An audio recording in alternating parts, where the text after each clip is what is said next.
El futuro del polémico centro de detención de inmigrantes, conocido como Alligator Alcatraz, parece llegar a su fin. Una jueza federal rechazó mantenerlo abierto mientras se resuelve la apelación y ordenó que en un plazo de 60 días se retiren generadores, combustibles y aguas residuales. La instalación, construida de emergencia en los Everglades hace apenas 2 meses y que ya costó más de 245 millones de dólares en contratos, podría quedar vacía en cuestión de días. El fallo responde a denuncias por daño ambiental en un área considerada vital para la fauna y flora protegida de Florida.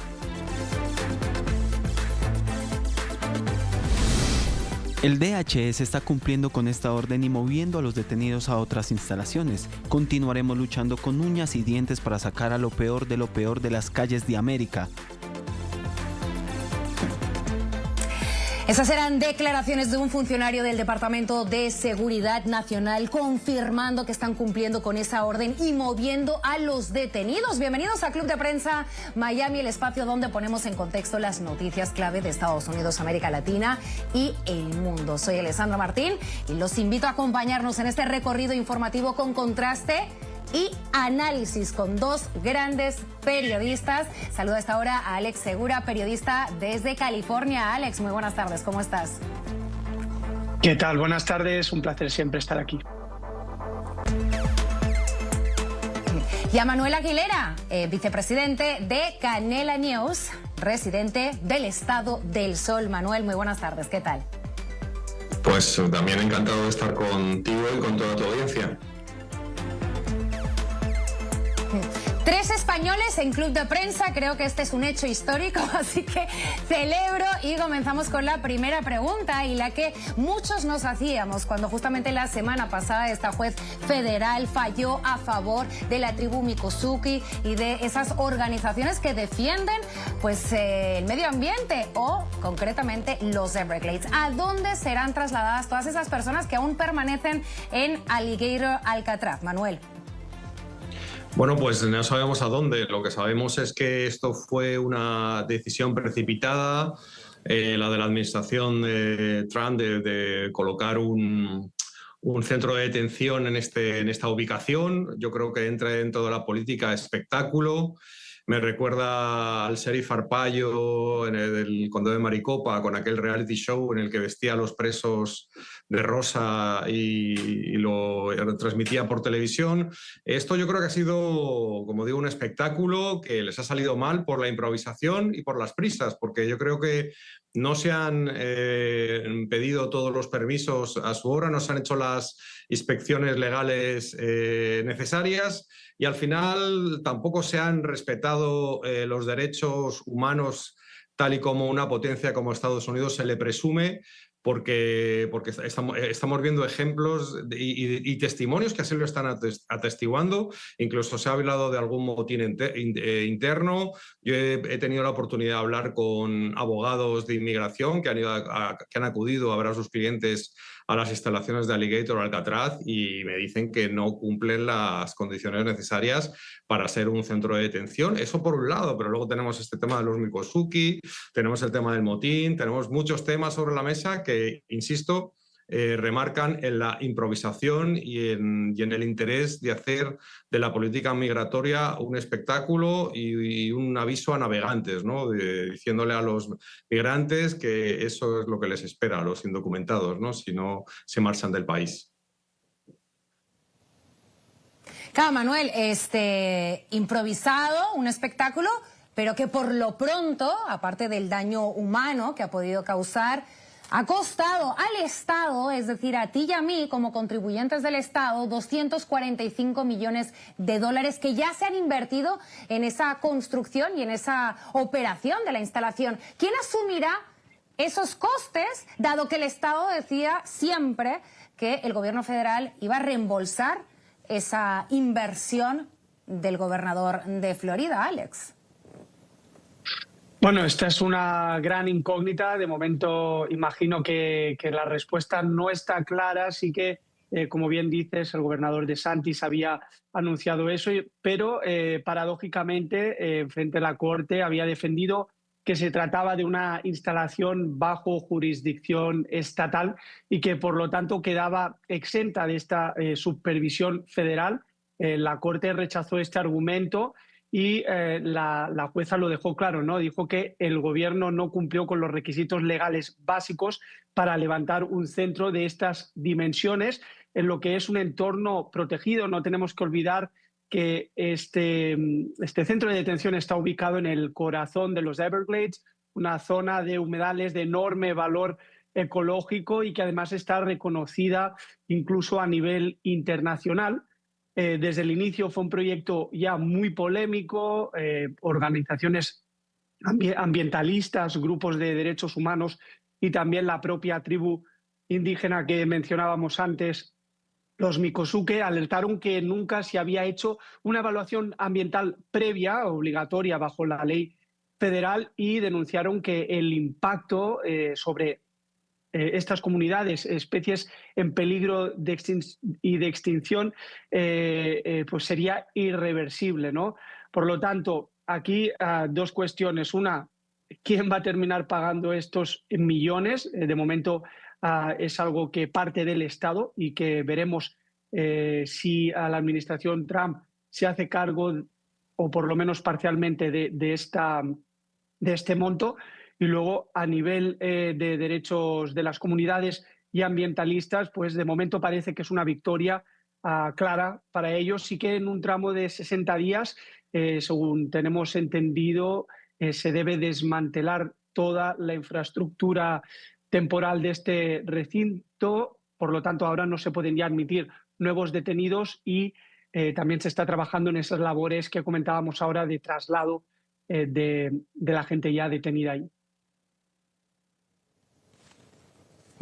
De hecho, justamente nosotros la semana pasada estuvimos a las puertas del Ligueiro Alcatraz, estuvimos conversando con la alcaldesa y justamente fuimos testigos de cómo un autobús salía de las instalaciones con presos, se ha venido vaciando, con detenidos, mejor dicho, se ha venido vaciando en los últimos días. Pero, Manuel, tú que has podido hablar con abogados, yo no sé si con este fallo a favor de esta causa en concreto de Ligueiro Alcatraz, no así en otras causas judiciales, ¿crees que individuos inmigrantes que han sido detenidos ahí, que han podido sufrir ciertos abusos o discriminación, pudieran iniciar denuncias, pues eso, demandas individuales, ¿no?, por el mal que han padecido en Ligueiro Alcatraz? Manuel. Pues yo creo que sí, yo creo que las organizaciones se van a mover en ese sentido, pero también hay que recalcar que en este país la justicia muchas veces es un tema económico, ¿no? Entonces no es lo mismo un indocumentado, en este caso, que no tiene recursos económicos, con el que sí pudiera tenerlos. Y para hacer este tipo de acciones hace falta tener recursos. Entonces, es importante esto. El otro día, ese abogado del que os hablaba, por ejemplo, me hablaba de dos hermanos que en una pelea casera, un vecino avisó a la policía y uno de ellos fue detenido porque la policía de la Florida, hay que recordar que está colaborando con ICE por orden del gobernador DeSantis, y se llevaron a uno de esos dos hermanos detenido y fue a Alcatraz. Y es uno de los visitados por mi contacto abogado, que tiene 19 años, ¿no? Desde se le caía el alma a los pies viéndole con el uniforme de preso, y al final salió bajo fianza, por ejemplo. Salió bajo fianza porque su padre tiene recursos para pagar esa fianza, pero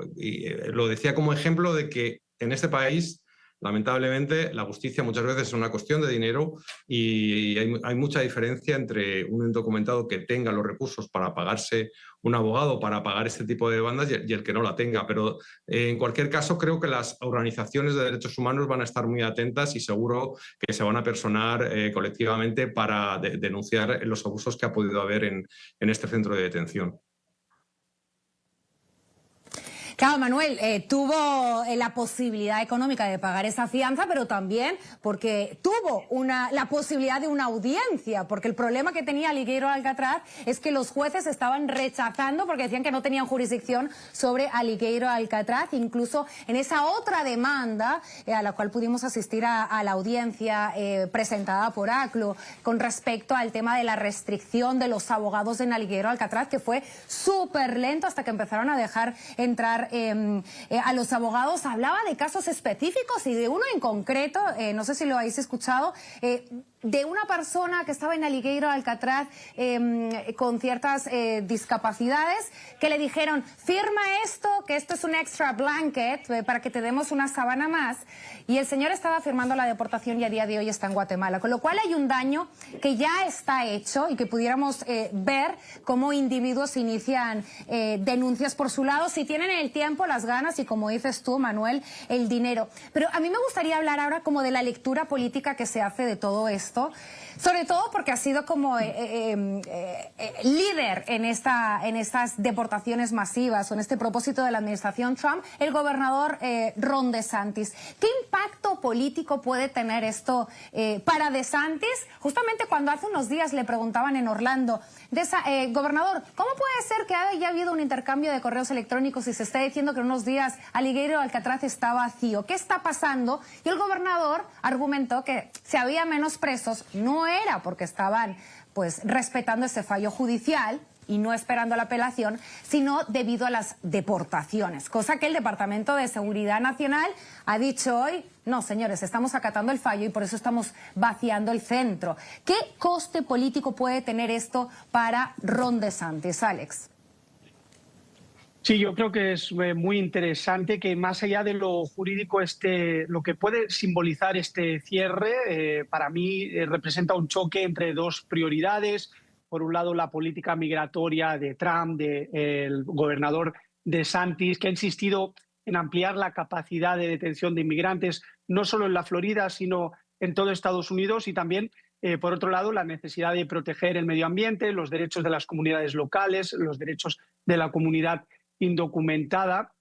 Para mí es relevante que este caso se convierta ahora en un precedente y empiece a marcar límites a lo que el gobierno, tanto federal como estatal en la Florida, puede hacer en nombre de la seguridad migratoria, sin cumplir, por ejemplo, con las leyes ambientales.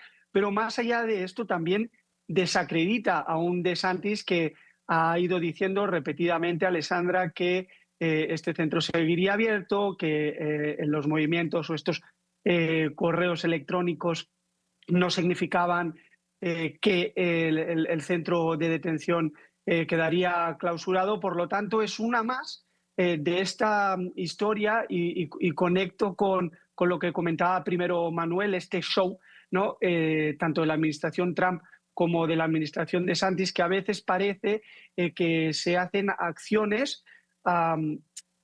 con el objetivo de que esa base tan fuerte republicana esté contenta y para acaparar titulares, pero realmente los planes al medio plazo tampoco están muy claros, ¿no? Estas diferentes iniciativas que sí son llamativas, ¿no? Con los alligators, toda la zona, toda la polémica, incluso el viaje del propio presidente ahí para explicar que estos animales servirían ya de protección para que los inmigrantes detenidos no pudieran escaparse, etcétera. Pues bueno, ahora se cierra este capítulo, la justicia ha dictado sentencia y probablemente puedo anticipar que en las próximas 2 semanas, 3 semanas, veamos otro gran show en el plano migratorio. Y falta conocer el resultado de esa apelación que impuso justamente el mismo día que se conoció el fallo de esta juez federal. La puso esa apelación el gobierno estatal, así que veremos a ver qué ocurre con eso. Quiero hacer un cambio totalmente de tema, compañeros, es que Washington vive una tormenta política y podríamos decir que también científica. Vamos a escuchar la siguiente declaración y al regresar lo comentamos.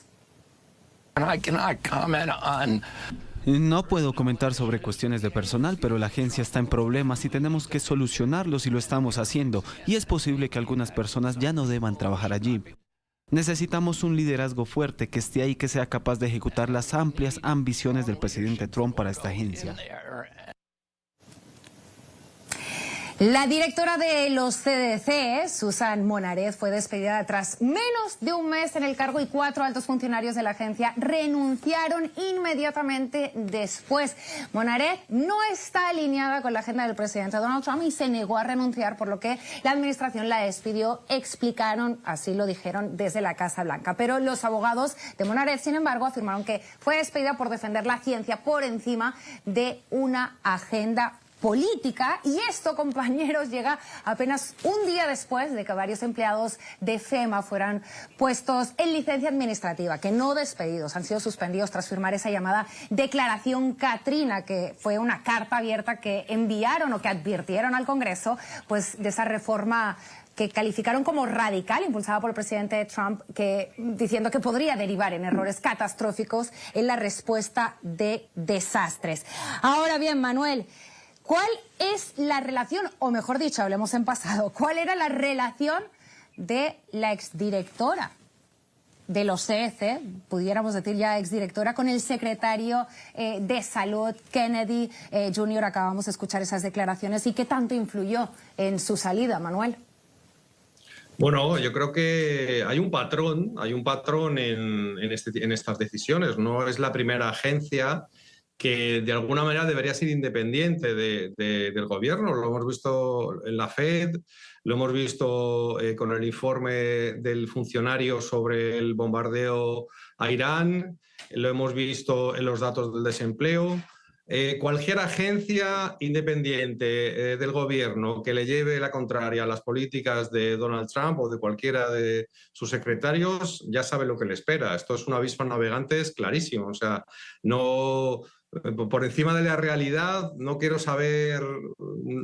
conocer tus informes, no quiero saber el dato real de desempleo, no quiero que me recomiendes la política económica sobre los tipos de interés que amerite en cada momento, de la quiero imponer yo, y así va a ser. Así es una manera, digamos que peculiar de entender el equilibrio de poderes, de entender la democracia. Yo creo que es el desconocimiento de Donald Trump de cómo funciona un sistema de poder equilibrado entre poderes, valga la redundancia, y es un poco una manera de trabajar empresarial. El jefe siempre tiene la razón, el jefe quita, pone, despide a su antojo, y así es como se va a manejar. Entonces, bueno, parece ser que hay una base de votantes o de parte del Partido Republicano, o bueno, el movimiento MAGA o los trumpistas, que les parece bien, que confían ciegamente en una figura que puede decidir y que sabe, evidentemente,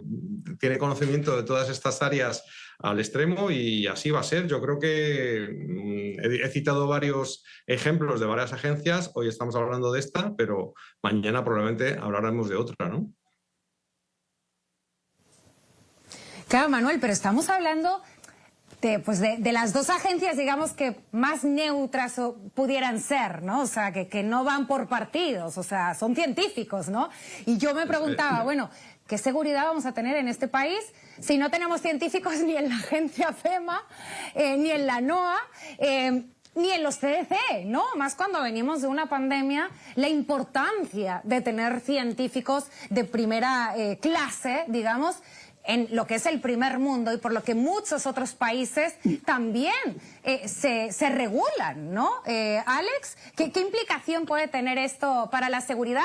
Y yo no sé si en esa carta de FEMA ellos decían pudiéramos tener un desastre como el de Katrina, pero sí, por ejemplo, en el tema de la salud. Hay una crisis evidente a partir de lo de la pandemia, que es que mucha gente ya no cree en las vacunas, y estamos viendo el resurgir de enfermedades totalmente controladas y que de vuelta están aquí porque la gente no se está vacunando. Entonces, en ese contexto, ¿qué tan seguros podemos estar, Alex, pues con esta fuga de científicos?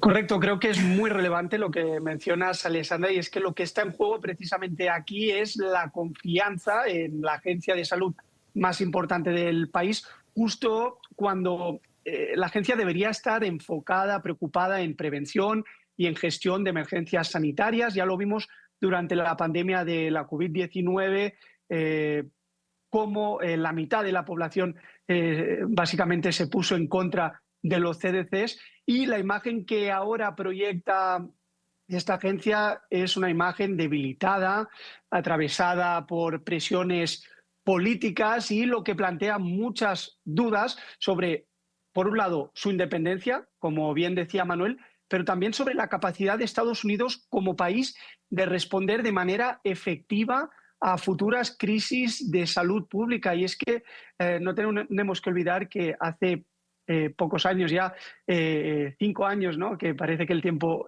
vuela, de la pandemia de la COVID-19, tantísimas muertes, tantísimas familias rotas por una gestión que estuvo en entredicho, ¿no? Partiendo desde la Casa Blanca, cuando recordemos que al inicio el entonces presidente Trump, en su primera administración, quitó importancia a ese virus y luego vimos las consecuencias devastadoras, sobre todo a nivel personal, pero también económico. Dejó al país muy debilitado, por lo que ahora, como comentas, FEMA, ¿no? FEMA, que por cierto mañana hará 20 años de ese huracán Katrina desastroso que dejó Nueva Orleans bajo agua durante tanto tiempo y causando tantas muertes. Los CDCs y otras agencias públicas están totalmente en entredicho. Repito, la mitad de la población duda de ellos y esto es muy peligroso porque si ya hay poca o nula confianza en instituciones públicas, no quiero llamar al mal tiempo, pero es fácil ver hasta dónde podría llegar esta situación. Bueno, veremos a ver qué ocurre. Como bien comentabas, Manuel, ya hay una demanda por parte de la gobernadora de la Reserva Federal. Justamente Carolyn Levitt anunciaba que próximamente vamos a conocer quién es el nuevo director de los CDC. No sé si como periodistas sabéis quién pudiera ser, Manuel, algo que pudiera haber dicho Kennedy o no se sabe. Bueno, yo creo que va a ser alguien de la absoluta confianza de Kennedy porque el pecado original de todo esto en el tema de salud, por deslindarlo de los otros, está en la elección del propio Kennedy. Yo, cuando las cámaras tenían que aprobar a Kennedy como secretario de Salud, guardaba la esperanza de que no fuera aprobado, ¿no? De que un puñado de republicanos tuvieran la lucidez de poner sobre la mesa la gravedad de los asuntos que hemos tocado, por ejemplo el tema de las vacunas, las declaraciones que hizo en su momento Kennedy en temas, bueno, una fotografía previa de comiendo comida rápida y fomentando la comida chatarra es realmente surrealista, ¿no? Realmente las cosas que no es ahora momento de recordar todas las cosas que ha hecho Kennedy en el ámbito de la salud,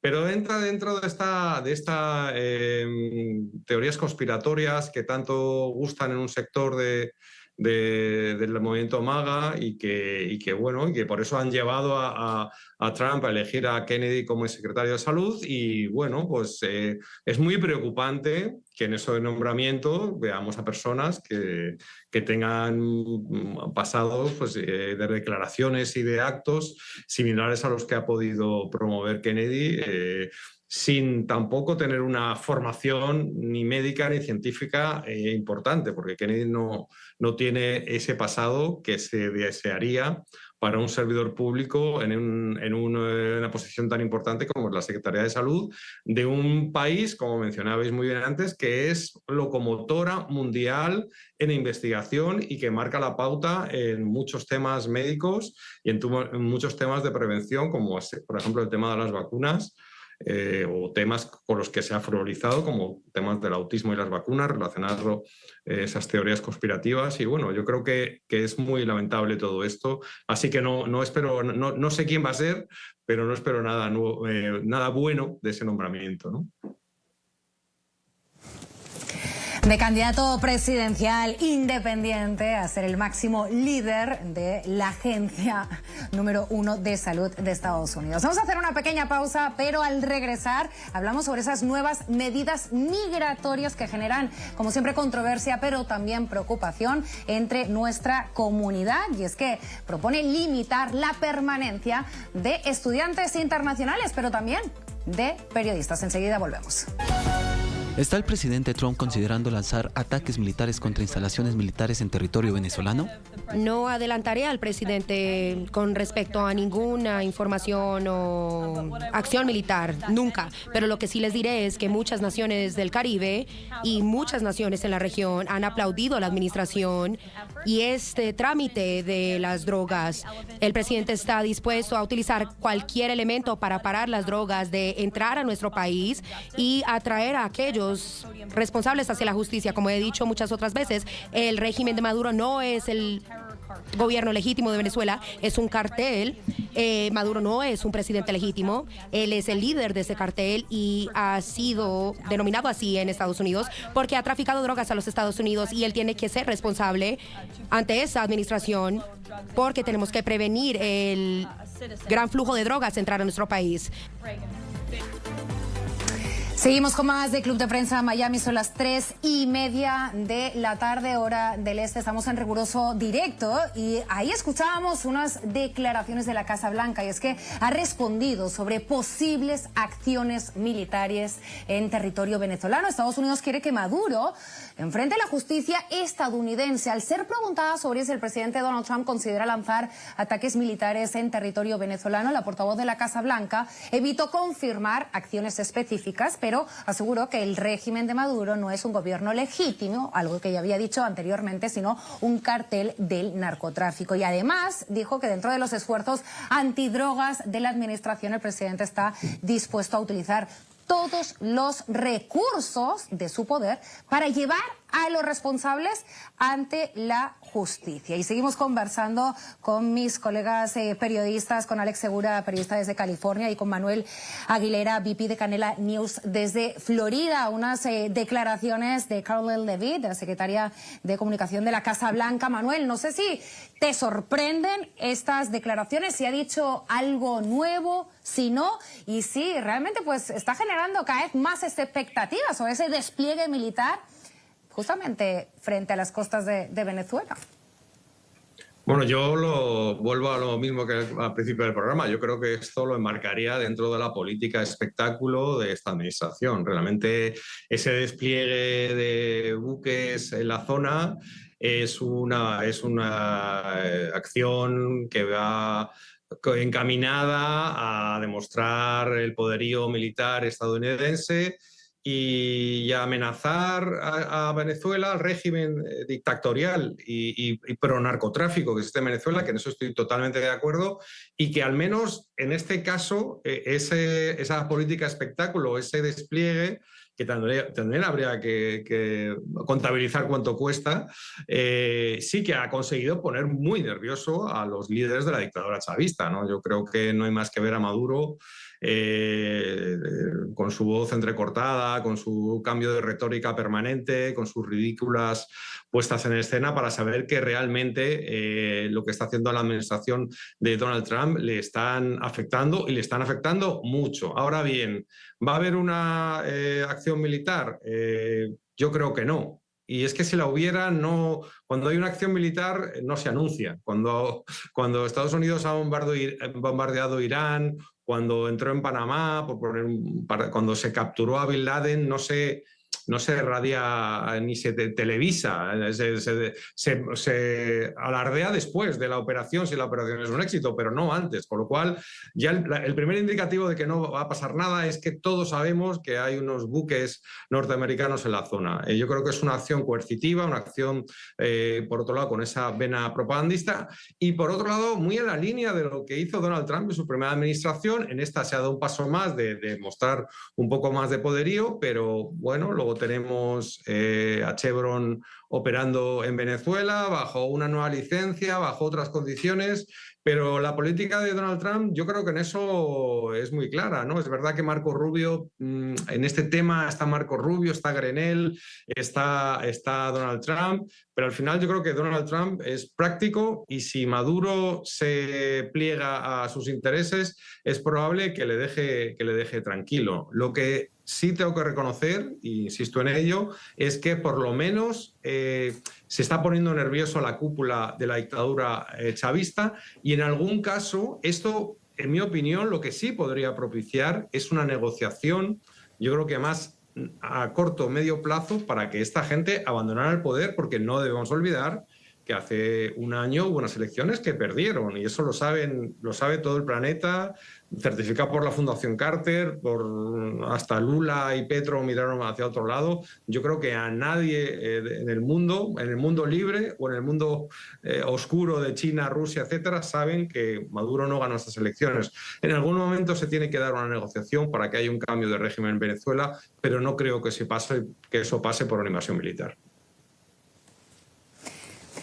Manuel, es puro espectáculo que está poniendo nervioso seguramente al régimen venezolano, pero atención porque también al presidente colombiano Gustavo Petro hace aproximadamente 30 minutos ha publicado en su cuenta de X: solicité la militarización de la frontera del Catatumbo del lado venezolano para lograr reducir al máximo a las fuerzas de la mafia.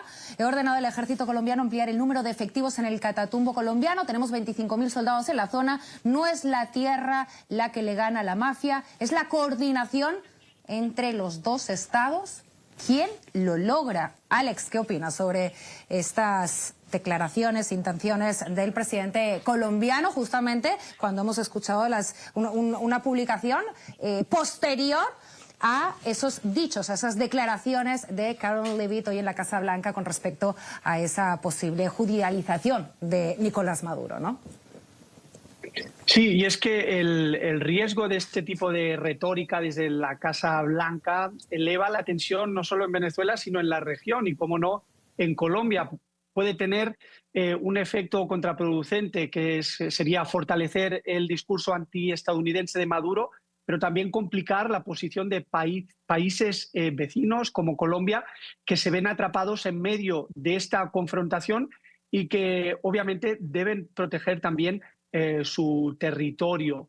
Al final, Estados Unidos lo que está haciendo es vincular a Maduro y a su cúpula con el llamado Cártel de los Soles, una red de altos mandos militares y políticos venezolanos acusados de facilitar narcotráfico hacia tanto Norteamérica como Europa. El Departamento de Justicia ya ha presentado cargos en este sentido y la Casa Blanca utiliza estas acusaciones para justificar una presión creciente, ¿no? Mi lectura de esta estrategia de combinar un lenguaje muy agresivo con un despliegue militar real en las aguas caribeñas es que el objetivo es seguir aislando a Maduro, mostrar músculo, como comentaba Manuel, y también mandar un mensaje a actores internacionales como Rusia o Irán, que han respaldado históricamente a Caracas.